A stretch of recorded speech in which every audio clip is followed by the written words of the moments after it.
Corn silk for dummies. Take one. I wasn't calling you guys dummies. I was actually a dummy at one point. All right. Corn silk. Corn silk, take two. I don't know. Listen to this intelligent guy real quick tell you a little more about corn silk before we get into the video. I'm Prince Timothy. This is Life, Love, and Abundance.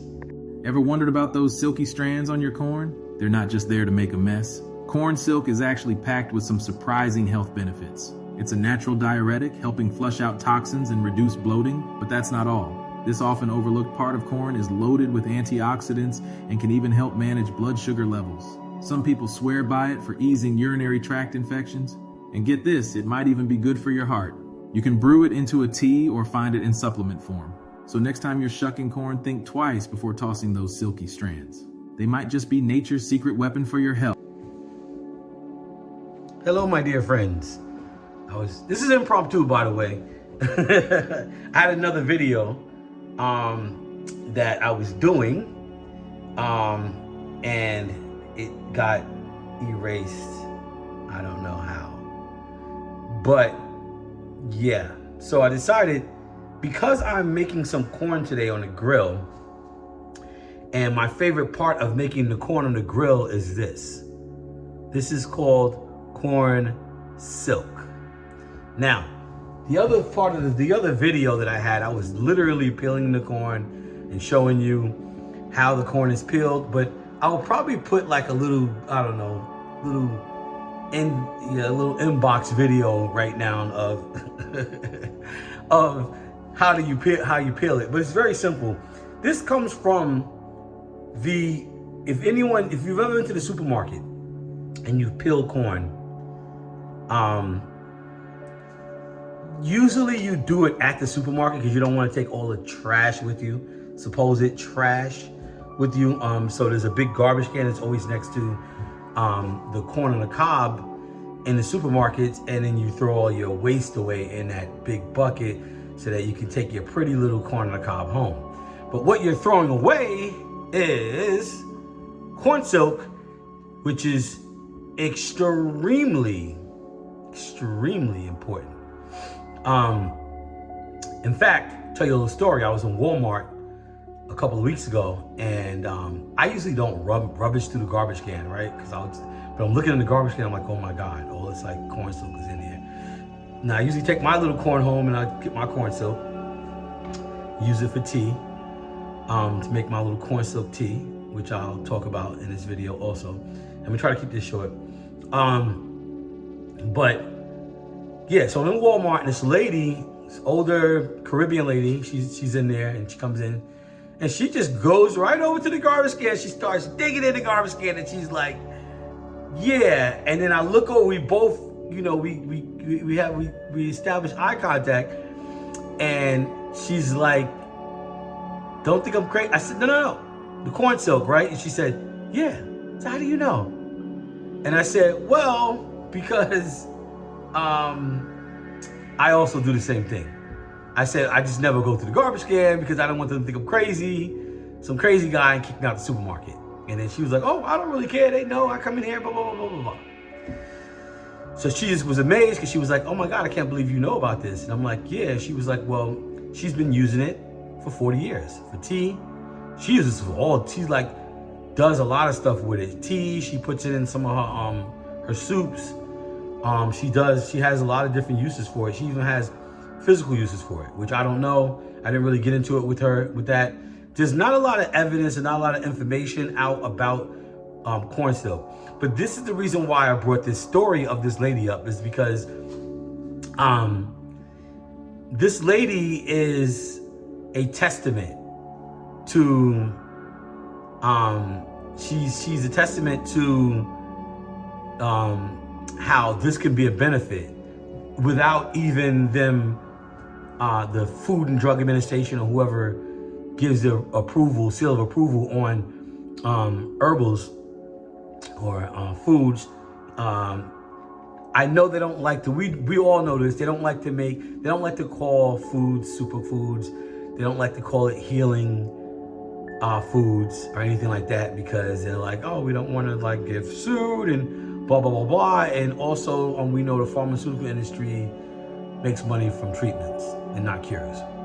But that's another story. What we're going to talk about today is corn silk. And so you've all came across corn silk and how it works. You strip down the corn, the ears of the corn, you take off the skin of the corn or the ears or whatever they call it. And then that little silk is underneath like this. And it's like, why would God put all this stuff in there? Like, it doesn't make any sense. You know, and that's what I was screaming up until about 5-6 years ago. I had a really bad HDL level show up, and that's high cholesterol.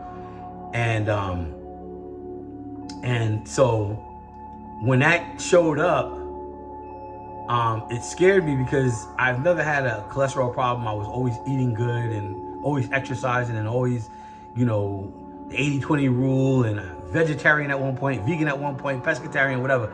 I was always health conscious. But what happened was I had went through a depression because I lost 4 family members in 1 year. Brother, nephew, you know, uncle, grandmother, whatever. And so I went into like a depression, and I started eating really bad.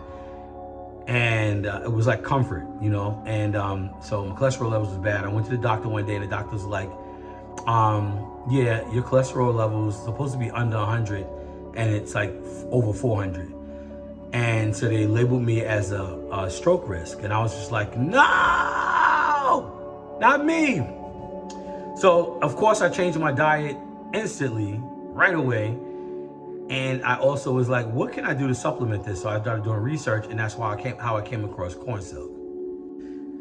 So let me just explain to you what corn silk is. Corn silk is used, corn silk is on the plant to protect the kernels, and also it collects pollen.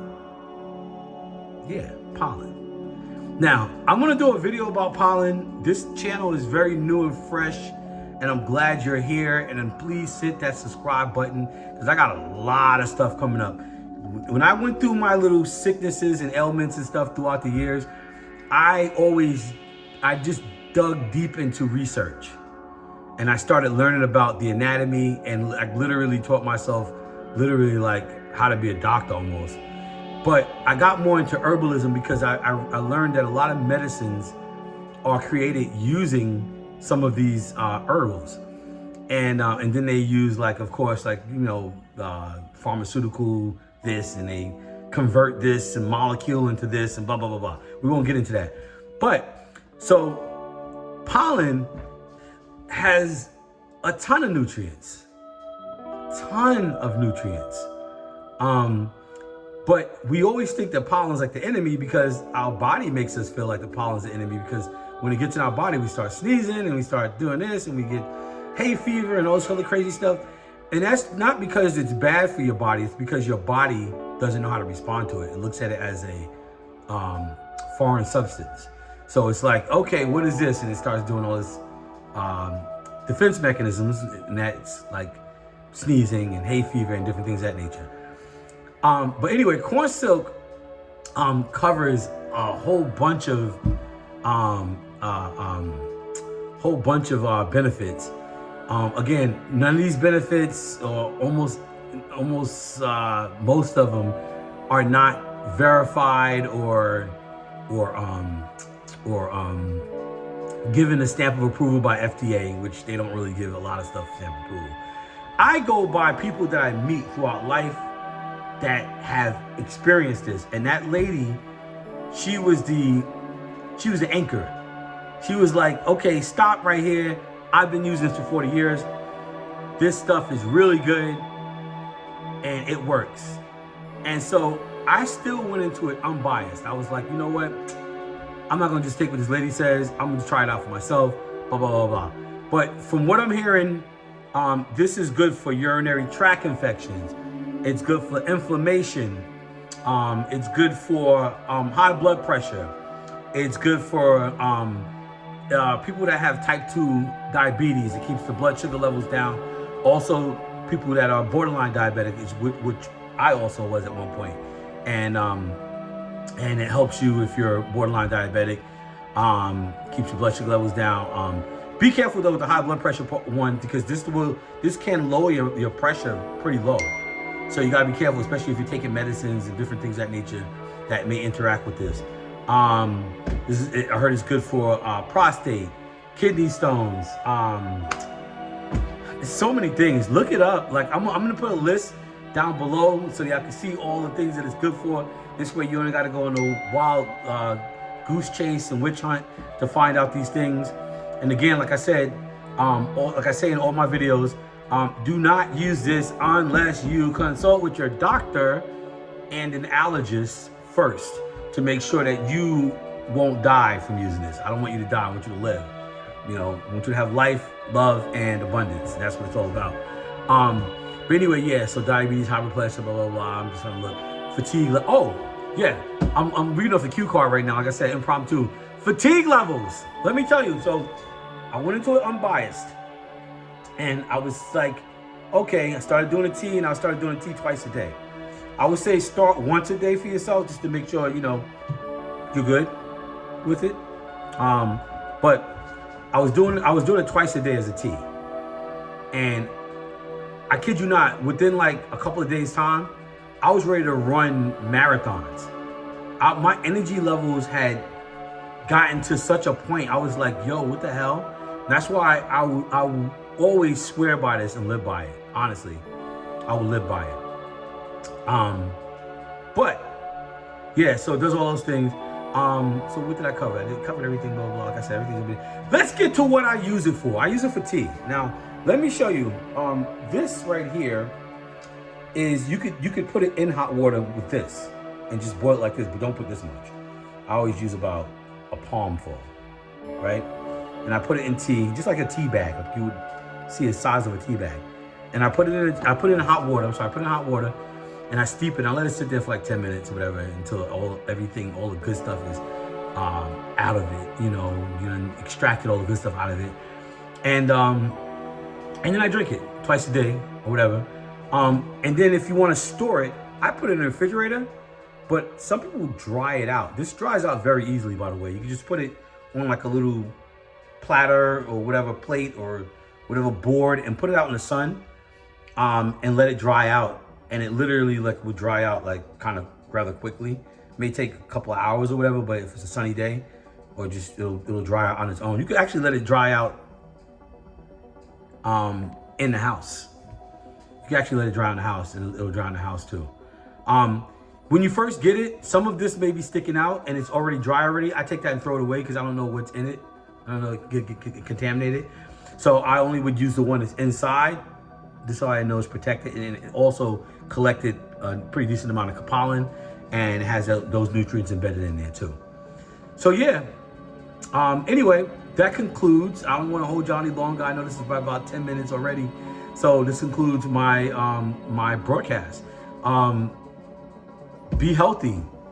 Like I said, the link's going to be below. Very simple. Very simple process. Be healthy, and I wish y'all the best. And like I said, make sure you are not allergic to it, and make sure you're not mixing it with certain medicines, and consult with your doctor, and this and that. All right. God bless. Namaste. And life, love, and abundance. I'm Prince Timothy.